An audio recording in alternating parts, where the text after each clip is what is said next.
Praise lord, దేవుని స్తోత్రం, హల్లెలూయా. Hosanna వైఎస్ఎస్బి ministry పరిచయ తరపున మీ అందరికీ శుభాభివందనాలండి. ప్రభు ఈ ఆదివారం రోజు దిన దీవెనల చేత ప్రభు మిమ్మల్ని నింపి తృప్తిపరిచి దేవుని మందిరంలో కుటుంబ సమేతంగా గడుపునట్లుగా ప్రభు ప్రతి ఒక్కరికి కృప అనుగ్రహించునుగాక. ఆమేన్. ఆ రీతిగా ఈరోజు దేవుని మందిరానికి మీరు వెళ్చుండగా దేవుడు మందిరంలో దాచించిన మేళ్ళ చేత మిమ్మల్ని నింపి తృప్తిపరిచి దేవుడు విశేషమైన వాక్యముతో అభిషేకించునుగాక. ఆమేన్. ప్రియమైన దీని బిడ్డలారా, ఉదయకాలం వేళ ఒక వాక్యాన్ని ధ్యానం చేద్దాం. కీర్తన గ్రంథము 69వ అధ్యాయము 30వ వాక్యం. కీర్తనలతో నేను దేవుని నామమును స్తుతించెదను, కృతజ్ఞతలతో నేను ఆయనను గణపరచెదను. ఇక్కడ గమనించినట్లయితే అండి, నేను కీర్తనలతో నేను దేవుణ్ణి గణపరుస్తా, దేవుణ్ణి స్తుతిస్తా అనేసి భక్తుడు అంటున్నాడండి. నీవు దేవుణ్ణి స్తుతించడం వల్ల నీ జీవితంలో కలిగే కార్యాల గురించి మనం మాట్లాడుకుందాం. స్తుతించడం, ఇశ్రాయేలు అర్పించే స్తుతుల మీద నేను ఆశీనుడై ఉంటానని దేవుడు మాట్లాడతారండి. నీ జీవితంలో స్తుతించే అనుభవం కలిగినట్లయితే దేవుడు నిన్ను ఆశీర్వదించడం మొదలు పెడతాడు.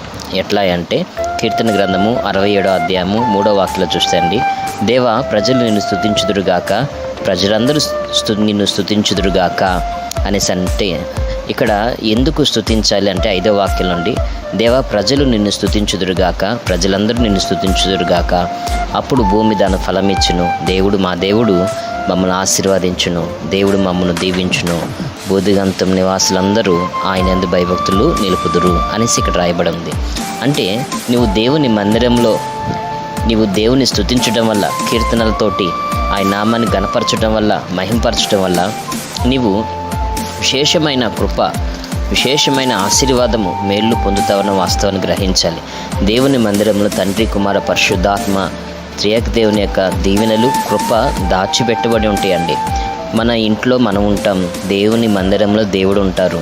దేవుని ఇంటికి వెళ్ళి ఏమండి నీ బాధ, నీకు చికాకులు అన్నీ కూడా నువ్వు తెలుపుకుండే ఒక శుభ తరుణం అది. కాబట్టి నువ్వు కీర్తనలతో దేవుని స్తుతించడం వల్ల నీ జీవితంలో నీవు ఈ భూమి మీద ధనం పెట్టి కొనలేని ఒక ఆత్మీయ ఆనందం అనేది దేవుని మందిరంలో దాచిపెట్టి ఉంచున్నారు దేవుడు. కాబట్టి నువ్వు దేవుని స్తుతించడం వల్ల నీవు ఒక ఫలభరితమైన ఆశీర్వాదాన్ని నువ్వు చూడగలుగుతావు. దేవుని ఇంట్లో దేవుడు ఉంటారు కాబట్టి మనము మన ఇంట్లో మన కుటుంబీకులు ఉన్నట్లుగా దేవుని సన్నిధిలో దేవుడు ఉంటారండి. ప్రయాసపడి భారం వస్తున్న సమస్త జనులారా నా యొద్దకు రండి, నేను మీకు విశ్రాంతినిస్తానన్నట్లుగా మీరు దేవుని మందిరంలోకి వెళ్ళి మౌనమై మీరు మీ బాధలు, మీ చికాకులన్నీ దేవునికి అప్పచెప్పినట్లయితే మీ భారములు ఆయన మోసి మీ జీవితంలో గొప్ప కార్యాలు చేస్తారన్న వాస్తవాన్ని గ్రహించాలి. అంతే కదండి. కీర్తన గ్రంథము 65వ అధ్యాయం 2వ వాక్యంలో చూస్తే అండి, ప్రార్థన ఆలకించేవాడ సర్వశరీరుని యొద్దకి వచ్చెదరు అనేసి ఇక్కడ రాయబడి ఉందండి. అంటే ప్రార్థన ఆలకించే దేవుడు యొక్క కార్యాలు మీ జీవితంలో జరుగుతాయండి.